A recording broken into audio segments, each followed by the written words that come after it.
Жанр, в котором работает бирский художник, встречается крайне редко.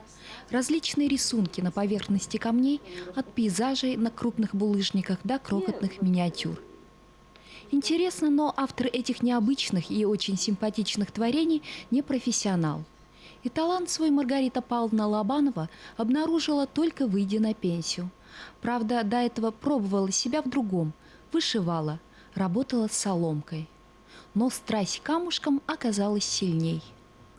А я уже как ненормальная, вот хожу по городу даже, вот иду и гляжу под ноги. И у меня знакомые этим заразились.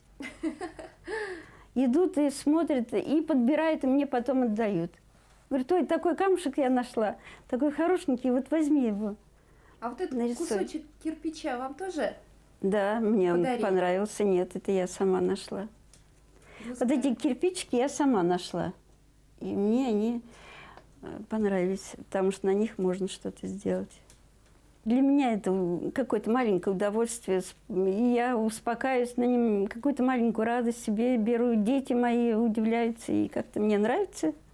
Пока еще зрение позволяет, я этим делаю. А это уже не камень, это древесный гриб. Это называется тутовик березовый. Вот, тутовик. Они... Вначале я на них стала рисовать, но стали много портиться, и вот там внутри жучок какой-то появится и крошится, и крошится. Сколько сгубили такие вот... Один вот этот рисунок остается, все съедают. Ага. Вот, и я перестала на них. Откуда вы берете вдохновение? Вы гуляете по этим лесам красивым, вы Гуляю, пинаете камушки у этих гуляю, красивых рек, да. речушек. Я с удовольствием люблю вот каждый год вот такие дни теплые, там ходить даже по воде, около воды вот хочу.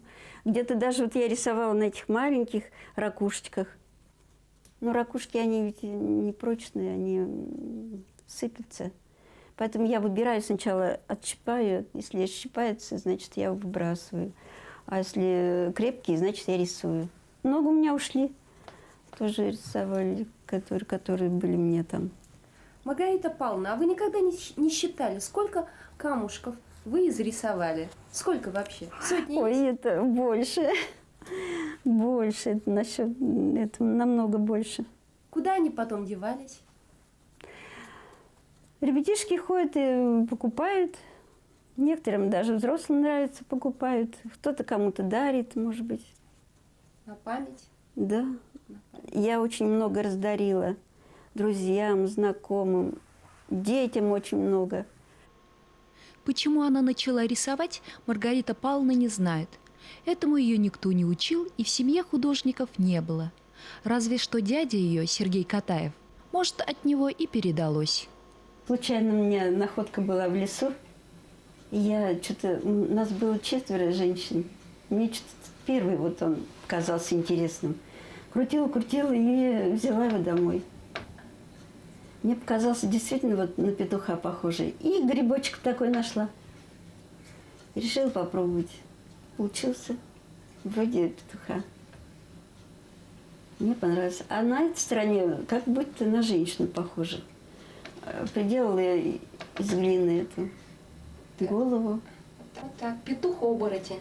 На самом деле, красная девица. Страшненькая такая. Таким образом я и попала. Маргарита Павловна, а все-таки любой человек может взять и, скажем, на склоне лет вдруг открыть в себе вот такой талант, стать художником. Я тоже думаю, что может каждый. Может каждый. Это, конечно. Ну, лишь бы было вот усидчивости нужно как-то вот себя держать в усидчивости и увлечься вот этим. Мне кажется, многие могут. У кого была бы вот тяга к этому. Нет, тут душу надо.